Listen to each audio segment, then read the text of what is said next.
sa dalaga na kundi Nagayuma niya ang masa sa kanyang mga lirikong makata. Bakit hindi ko maintindihan? Sino ba at nasaan? Ano siya anito? Superhero? Taga rito ba? O baka taga buwan? Ang kanyang husay sa rap, hinangaan at kinilala. Nasa ikalimang dimensyon, ibang level ang mga multi na to. Kung ang Grandmaster... Ano kaya ang kanyang sikreto sa galing mag-flip-top? Kilalanin natin ang flip-top artist at isa sa pinakasikat na rapper ng kanyang henerasyon, si Raymond Abracosa o mas kilala bilang Abra. Handa ka na bang marinig ang pinakamahusay, pinakawala ng impyerno dahil tinanggal ng sungay, pinagkamalang mahikero pero tinanghal na tunay na makatangibang. Sino ba kasi yan? Ako si Abra. Dito sa Quezon City matatagpuan ang pad ng rapper na si Abra. Kasama niyang nakatira sa 3 palapag na bahay na ito ang mga kagrupo niya sa lyrically deranged poets na sina RJ at Alex. Simple ang disenyo ng bahay kaya hindi maikakailang mga barako ang nakatira rito. Kayo yung LDP? Kami po ang LDP. Sino nag-isip ng pangalan na yon? Siya po. Ikaw, anong Ang pangalan founder. mo? Siya po ang RJP. founder. RJ. RJ. Tapos, Alex. Marunong ka ba magtagalog? So Alex, what's it like living with these two guys? Oh, it's fun. It makes work a lot easier, I guess. Talaga? He's lying. He's lying, ano? I can see it in your eyes. Maraming PlayStation.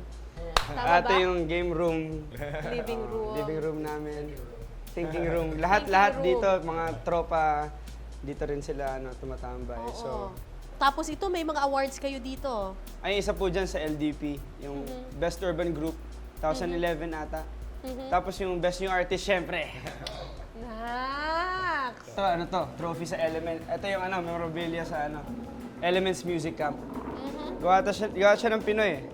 Gawa siya ng... Kahit sino pwede nang gumawa ng tila. Parang kulog. Galing, no? Grabe naman tong ref na to. Ito, kay Alex to. Is this yours? Yeah, it's mine. What? All the stickers? Well, and the fridge, too. And the fridge too. Everything inside the fridge. So kung ganun karami yung nakalagay sa labas, marami rin bang nakalagay sa loob? Nako. Hindi namin binubuksan yan para sa USD. Hindi nga. Ano nga? Patingin. Ayan po. May smoke bangus. Chicken nuggets. Kinain ko na kahapon yung ribeye. Oo, nasaan na yung mga steak? Ala, nasa tiyan. Dito na po. Nasaan na yung salmon? Gusto niyo makita? Puro junk food. May nagluluto ba dito? Who cooks? Meron. Nagluluto ka? Sila. Ano nga? Ano nga specialty mo? Nilagang Masarap ako itlog? mag-steak. Ah, oh, nagsisteak pala talaga dito eh. May Oo. grill nga dun. Naubos nga lang po kahapon lang. So si Abra, ano niluluto? Si Bram magaling yun. May dito ng spam. Si Alex naman po magaling mag-grill.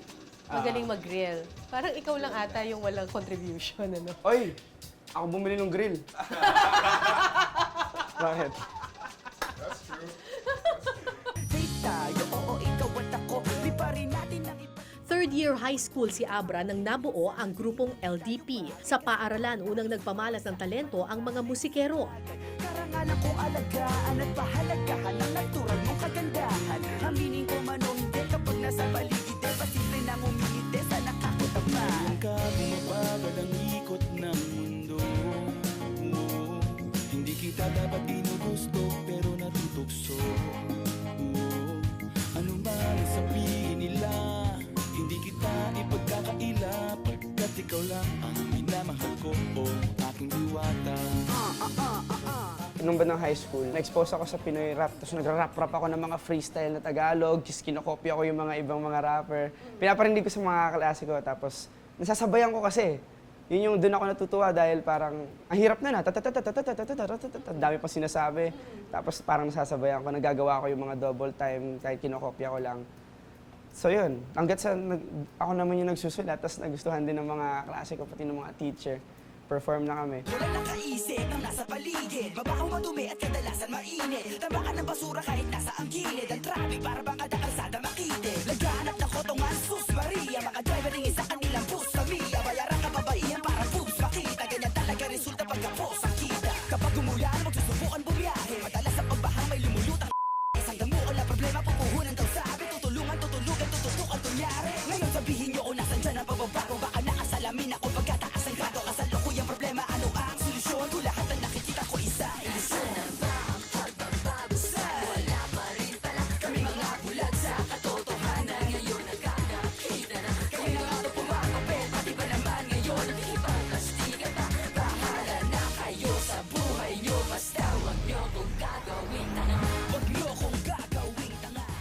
Sa simula, wala naman daw hilig sa pagra-rap itong si Abra.